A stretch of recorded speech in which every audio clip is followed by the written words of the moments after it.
இவன் போகும்போது அதை தூக்கி பாக்கெட்டில் வச்சுட்டு போகிறான். டாப் பயலுங்க, கொஞ்சமாவது அறிவு இருக்கா? எதுக்கு அந்த 1000 கோடி வச்சு என்ன பண்ண போறீங்க? நீ செலவு பண்ணுறதுக்காக நாங்கள் வாக்கு ஒன்று கொடுத்து நீ கோடி உன் பாக்கெட்டில் சொல்லிட்டு போகிறதுக்காக நாங்கள் இருக்கிறோம். பிச்சை போடுவ தூக்கி 1000 5000 உங்களுக்கு ஒரு 5000 கொடுத்துரு, உடனே எல்லாரும் வாக்கு கொடுப்பா நீ நினச்சிட்டு இரு. இந்த அறநிலையத்துறை அமைச்சர் ஒருத்தர் இருக்கிற தமிழ்நாட்டில் அவர் முட்டும் பட்டையாக போட்டுக்கிட்டு மொத்த கோடியை தூக்கி பாக்கெட்டில் போட்டு போகிறாரு. எங்கேருந்து எடுத்துகிட்டு போகிறாரு? உங்கள் உண்டியல் தானே எடுத்துகிட்டு போகிறாரு. உங்கள் உண்டியல் போன இந்து கோயில்கள் இருக்கிற உண்டியல் பணத்தில் எடுத்துகிட்டு போகிறாரு. அனைவருக்கும் வணக்கம். நம்முடன் இணைந்திருப்பவர் பேராயர் சாமுவேல் குணசேகரன் அவர்கள். வணக்கம் சார். வணக்கங்க சார். இப்போ பார்த்தீங்கன்னா KN நேரு மேட்ரு அது ரொம்ப இதுவாக போய் முன்னாடி பார்த்தீங்கன்னா 888 கோடினாங்க, இப்போ 1026 கோடின்றாங்க. இன்னும் ஃபுல்லாக பார்த்தா நம்மளுக்கு ஒரு 1000 2000 ரூபாய்க்கு நம்ம இருக்க சாப்பாட்டுக்கெல்லாம் கூட கஷ்டப்பட்டு இருக்கோம். ஆனால் இங்கே 880 கோடி 1026 கோடி போயினே இருக்கு, கோடி கோடியாக போயிட்டு இருக்கு. முன்னாடி 888 ஓகே, இப்போ 1026 கோடி என்ன மேட்ரு சார் இது? எங்க KN நேரு ஒரு கோடியில் போகுது, இந்த பக்கம் அமைச்சர் ஏவாவேலு அவருடைய இது ஒரு 1000 கோடி போகுது. இன்னும் தோண்ட எடுத்தா இந்த பக்கம் நம்ம அறநிலையத்துறை அது ஒரு 1000 கோடி ஓடுது. எல்லாம் 1000 கீழே கிடையாது, எல்லாம் 1000க்கு மேலே தான். அப்போ மக்கள் எல்லாம் லூஸுங்க, பைத்தியக்காரனுங்க. இவங்க தான் அறிவாளி, கோடி கோடியாக தூக்கி வச்சுக்கிட்டு இவன் போகும்போது அதை தூக்கி பாக்கெட்டில் வச்சுட்டு போகிறான். டாப் பயலுங்க, கொஞ்சமாவது அறிவு இருக்கா? எதுக்கு அந்த 1000 கோடி வச்சு என்ன பண்ண போறீங்க? அதை சொல்லுங்க பதில. முதல்ல எதுக்கு கொள்ளை அடிச்சிங்க? 1000 கோடி கொள்ளை அடிங்க. தேனை எடுக்கிற நக்க தான் செய்வான், வேற வழி இல்லை. அவ கழுவ மாட்டான், நக்க தான் செய்வான். இதில் 1000 கோடி வந்துடும். அதில் நக்கும் போதே என்னையா பைத்தியக்கார மாதிரி பண்றீங்க? ஏன் என்னெல்லாம் இப்படி பேச வைக்கிறீங்க? இல்லை சார், எலெக்ஷன் வருது, அவங்களுக்கு சில செலவுலாம் இருக்காதா? இல்லை, எலெக்ஷன்ல செலவு இருக்க தான் செய்யும். நீ செலவு பண்றதுக்காக நாங்கள் வாக்கு ஒன்று கொடுத்து நீ கோடி உன் பாக்கெட்டில் சொல்லிட்டு போறதுக்காக நாங்கள் இருக்கிறோம். பிச்சை போடுவ தூக்கி 1000 5000 உங்களுக்கு ஒரு 5000 கொடுத்துரு, உடனே எல்லாரும் வாக்கு கொடுப்பா நீ நினைச்சிட்டு. முட்டாள்கள் கிடையாது மக்கள். தமிழ் மக்கள் நல்ல தாய் உணர்வோடு கூட தமிழ்நாட்டிலே தமிழர்கள் தான் ஆள வேண்டும் என்பதை நிச்சயமாக அவர்கள் இப்பொழுது நினைவில் வைத்து வரும் 2026 தேர்தலிலே உங்களுக்கு அல்ல தமிழனுக்கு தான் தன்னுடைய வாக்குகளை கொடுக்க போகிறார் என்பதில் சந்தேகமே கிடையாது சார். அதே மாதிரி நாடாளுமன்ற குளிர்கால கூட்டத்தொடர் சார், அங்க மக்களுக்கு 1000 ப்ராப்ளம் இருக்கு. ஆனா மோஸ்ட்லி அவங்க பாத்தீங்கன்னா இந்த திருப்பரங்குன்ற மேட்டர் தான் எடுக்கிறாங்க. அதை பத்தி பேசுங்கன்னு சொல்றாங்க. ஏன் அப்புறம் பேசுறவங்க பாத்தீங்கன்னா அமித்ஷா ஏந்து பேசுறாரு, மற்ற அமைச்சர்லாம் ஏந்து பேசுறாங்க, ஏந்து வச்சோன்னா ஓடி போடுறாங்க. அந்த என்ன அது இந்தியா வேற போயின்னு இருக்கா? எங்களுக்கு ஒன்றும் புரியல. அப்படி என்னதான் அவங்க பேசுனாங்க, இவர் என்ன திருப்பி பேசினாரு, ஏன் இவங்க திருப்பி அடிச்சு போடுறாங்க? அதான் இதுதான் பாராளுமன்ற உறுப்பினருடைய வேலையை. அதாவது மக்களுக்காக நாங்கள் பேசுறோம் அப்படின்னு சொல்லிட்டு உட்காந்து ஏதாவது ஒன்று பேச வேண்டியது, லூசுத்தனமா ஏதாவது ஒன்று கேட்க வேண்டியது, அப்புறம் ஓடிட வேண்டியது பயந்து. நான் என்ன கேட்குறேன், உங்களுடைய பாராளுமன்ற தொகுதியில் முதல்ல ரோடு சரியா இருக்கான்னு பார்த்தீங்க. அடுத்தது மக்களுக்கு வேண்டிய குடிநீர் தொட்டிகள், குடிநீர் கொடுக்குறீங்களா இல்லையோ, அது வாரத்துக்கு ஒரு தடவை கொடுக்குறீங்க, 2 நாளைக்கு ஒரு தடவை கொடுக்குறீங்க, அந்த தொட்டிகள் சரியா பராமரிக்கப்படுகின்றதா? அடுத்தது மின் கம்பங்களை பாருங்க, எல்லாம் எத்தனையோ 50 வருஷத்துக்கு முன்னாடி போட்ட மின் கம்பங்களாக இருக்குது. அதெல்லாம் புதுப்பிக்கணும், ஏன் அதெல்லாம் பார்க்க மாட்டீங்க? இதெல்லாம் மக்களுக்கு செய்ய வேண்டிய சேவைகள்ங்க. அதுக்கு தான் உங்களை மக்கள் தேர்ந்தெடுத்திருக்கிறாங்க. அதை விட்டுட்டு திருப்பரங்குன்றன்றது என்னைக்கோ வந்த ஒரு கதை, அந்த ஒரு கதையை பிடிச்சிக்கிட்டு திருப்பரங்குன்றத்தை பற்றி நீங்க பாராளுமன்றத்தில் பேசணும் அவசியமே இல்லை. அது திருப்பரங்குன்றத்தில் இருக்கிற பாராளுமன்ற உறுப்பினர் பேசிட்டு போட்டோம். 160 பேர் அங்க போய் நின்னுட்டு பேசணும் அவசியமே கிடையாது. உங்க தொகுதி உள்ள வேலையை கவனிங்க. அது திருப்பரங்குன்றத்தில் உள்ள பாராளுமன்ற உறுப்பினர் பேசிட்டு போட்டோம். அவர் பேசினா நான் தவறு சொல்லவே மாட்டேன். இல்ல சார், அதாவது ஜிஆ சுவாமிநாதன் அதுக்கு முன்னுக்கு முரளாவும் அவர் முன்னுக்கு பின்னாக சொல்றாரு, பின்னுக்கு முன்னாக சொல்றாரு. ஏங்க அவர் நீதி அரசருங்க. அவர் இன்னைக்கு நேரத்தில் 19 வருஷமா நீதி அரசராக இருக்கிறார். ஏறக்குறைய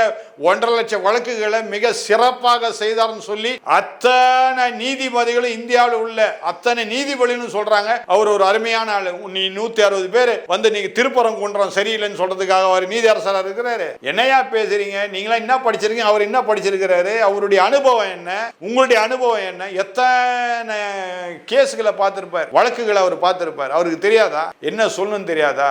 எதை சொன்னா எப்படி பண்ண அவருக்கு தெரியும். அதை விட்டு அவர் சரியில்லைன்னு குற்றம் சாட்டுவது உங்களுக்கு தகுதியே அல்ல சார். உண்மையாலே நீங்க ஒரு பொதுவான மனுஷன், அதுவும் இல்லாமல் பார்த்தீங்கன்னா நீங்க பார்த்தீங்கன்னா கிறிஸ்தவத்தில் மிகப்பெரிய மரியாதை ஒரு இடத்துல இருக்கீங்க. உண்மையாலே நீங்க ஜிஆ சுவாமிநாதனை பற்றி நிறைய விஷயம் படிச்சிருப்பீங்க, தெரிஞ்சிருப்பீங்க. அவர் உண்மையாலே இந்துக்களுக்கு மட்டும்தான் அவர் சொல்றாரா, இல்லை அவர் பொதுவானா இருக்காருன்னு உங்களுடைய பாயிண்ட் ஆஃப் வியூல சொல்லுங்க. நான் என்ன சொல்றேன், 1.5 லட்சம் வழக்குகளை இது வரைக்கும் முடிச்சிருக்கிறாங்க. 1.5 லட்சம் வழக்கம் கிறிஸ்தவ வழக்குகளா, அப்ப இந்துக்களுக்கு எதிரான வழக்குகளா, அல்ல இந்துக்களுக்கு சாதகமான வழக்குகள்? மாட்டீர்களா? என்னங்க பேசுறீங்க நீங்க? அவர் ஒரு நீதி அரசு. இன்றைக்கும் அத்தனை நீதி அரசுகளும் இந்தியாவில் அத்தனை நீதி, ஒரு சிறப்பான நீதி அரசுன்னு சொல்லும் பொழுது அவர் எப்படி ஒரு பக்கமா அவர் நீதி சொல்வார் நீங்க நினைக்கிறீங்க? அது இந்துக்களுக்கு சாதகமா சொல்லுவாரு, அது இந்துக்களுக்கு எதிராக சொல்லுவாரு, கிறிஸ்தவத்துக்கு எதிராக சொல்லுவாரு, அது முகமதியர்களுக்கு எதிராக சொல்லுவாரு. எப்படிங்க நீங்க சொல்வீங்க? இல்ல அவர் வந்து நெத்தியில வந்து விபூதி போட்டிருக்காரு. அட விபூதி போட்டான்னா சிலுவை போட்டா என்னங்க அர்த்தம்?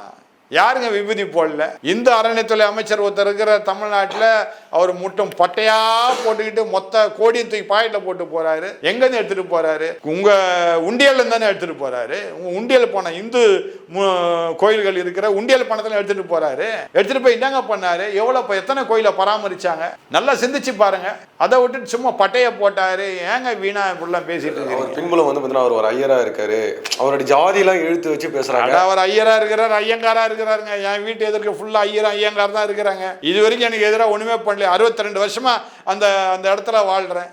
எனக்கு இன்னைக்கு 65 வயசாச்சு. 62 வருஷமா ஒரே இடத்துல தாங்க இருக்கிறேன். என் வீட்டு எதிர்க்க ஒரு பக்கம் ஐயரு, இன்னொரு பக்கம் ஐயங்காரு, என் பக்கத்து வீடு ஐயங்காரு, இன்னொரு பக்கத்துல இன்னொரு ஐயரு, இன்னொரு அந்த சைட்ல இன்னொரு ஐயரு.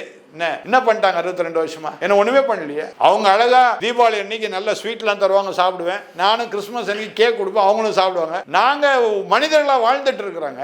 மனிதர்கள் வாழக்கூடிய எங்களை போய் வீணா நீங்களா ஒரு பட்டம் வச்சு மதத்தின் பேர்ல ஏங்க பிரிக்கிறீங்க நான் கேட்கறேன். நான் சார் இப்போ வந்து பாத்தீங்கன்னா இந்து அறநிலையத்துறை வந்து பாத்தீங்கன்னா அந்த கோயிலுக்கு எதிராக செயல்படுது அப்படின்லாம் ஒரு சில கூற்று வருது. அது உண்மைதானா? அதை பத்தி உங்களுடைய கருத்து என்ன சார்? ஆமாங்க, இந்து அறநிலையத்துறை இந்துக்களுக்கு எதிரான ஒரு துறையாக இருக்கிறது ஒண்ணு. அடுத்து இந்து கோயில்களுக்கு செய்ய வேண்டிய பணிகளை அவங்க செய்யல. சரிங்களா? ஏதோ ஒரு சில கோயில்ல செய்திருக்காங்க, மொத்தமா செய்யலன்னு சொல்ல மாட்டேன். ஆனா பராமரிப்பு சில இடங்கள்ல நடக்குதே தவிர புனர் அமைப்புகள் நடக்கின்ற அந்த காரியங்கள், ரெனோவேஷன், ஒருவேளை அது ஒரு 10 லட்சமாக இருந்தால் இவங்க என்ன பண்ணாங்க, 20 லட்சம் அதை போட்டு கணக்கு காமிக்கிறாங்க. 10 லட்சத்தை அவங்க பாக்கெட்ல போட்டுக்கிறாங்க. நானே கேட்கறேன், இந்து அறநிலையத்துறையில் ஏன் இன்னும் கணக்கே கொடுக்கல? எத்தனை கோயில்களை பராமரிச்சிருக்கிறீங்க? எத்தனை கோயிலை புனர் அமைச்சிருக்கீங்க? நீங்க எவ்வளவு செலவாச்சு? இது வரைக்கும் நீங்க இந்த 4.5 வருஷத்துல சொல்லவே இல்லை. கொஞ்சம் தயவுசெய்து, நான் போன பேட்டியில் கூட ஏதோ ஒரு இதுல நான் சொன்னேன், தயவுசெய்து அக்கௌண்ட் கொடுங்களேன், எவ்வளவு செலவு பண்ணிருக்கீங்க சொல்லுங்களேன். மக்கள் பாவங்க, அவங்க கடவுளுக்காக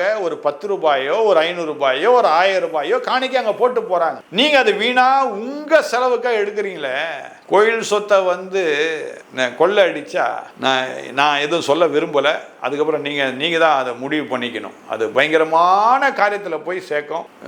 எங்க பைபிள் சொல்லுது, கோயில் பணத்தை கையை வச்சால யாரு, எனக்கு உரிமை உண்டு, என்னுடைய சர்ச்சுக்கு வர்ற காணிக்கையை எடுப்பதற்கு உரிமை உண்டு. ஆனா தவறா ஒரு காரியத்துக்கு அதை நான் செலவு பண்ணா, கணக்கு கொடுக்காம செலவு பண்ணா என் குடும்பம் அழிஞ்சு போகணும்னு இருக்குது. பைபிள் சொல்லுது, அதுதான் நான் சொல்றேன். என்ன, அதனால நான் என்னுடைய வாயினால எதுவும் உங்களுக்கு சாபம் போட விரும்பல. ஜாக்கிரதை, இது சாதாரண காரியம் இல்லை. அனைத்து இந்து மக்களும் இதை சிந்திக்கணும். நீங்க தான் இதுக்கு ஒரு முடிவு பண்ணணும். திரும்பவும் திராவிட முன்னேற்ற கழகத்துக்கு நீங்க வாய்ப்பை கொடுத்தீங்க, மொத்தமா உங்க கோயிலெல்லாம் சுரண்டி எடுத்துருவாங்க. டோட்டலா உங்க பணம்லாம் காலி. நீங்க கோயிலுக்கே போக முடியாது. வீட்டில் தான் நீங்க சின்ன சின்ன கோயிலை கட்டிக்கணும், வேற வழி இல்லை. ஓகே சார், நீங்கள் வந்து ஒரு சில இடத்துல சொல்லிருக்கீங்க டிஎம்கேவால் வந்து பார்த்தீங்கன்னா சிறுபான்மையினருக்கு வந்து நிறைய ஆபத்து இருக்குது அப்படின்னு. எடப்பாடி பழனிசாமி ஆட்சியில் நீங்கள் இருந்திருக்கீங்க, அப்போ எப்படி இருந்திருக்கு, இப்போ எப்படி இருந்திருக்கு? ரெண்டுத்துக்கும் கொஞ்சம் வித்தியாசம் மட்டும் ஒன்று சொல்ல முடியுமா? ஏற்கனவே நான் உங்கள்கிட்ட சொல்லியிருக்கிறேங்க, அருமையான எடப்பாடி பழனிசாமியுடைய ஆட்சியில் அருமையான ஒரு ஒரு ஒரு திருச்சபையை இடித்தாங்க. ஆனால் வேற ஒரு இடத்துல திருச்சபை கட்டுவதற்கு இடம் கொடுத்தாங்கன்னு. கடந்த 2024 இதே திராவிட முன்னேற்ற கழகம் சென்னையில் 4 திருச்சபையை இடித்தாங்க. இது வரைக்கும் நானும் ஏறக்குறைய எத்தனையோ சேனலில் சொல்லிட்டேன். நான் பேசும்போதெல்லாம் அதை சொல்லிக்கிட்டே இருக்கேன். உண்மையிலே வந்து திமுக ஆட்சியில் வந்து இந்த ப்ராப்ளம்லாம் இருக்குது. 1 2ன்னு ஓகே சார், எல்லாருக்கும் இந்த மாதிரி ப்ராப்ளம் இருக்கா?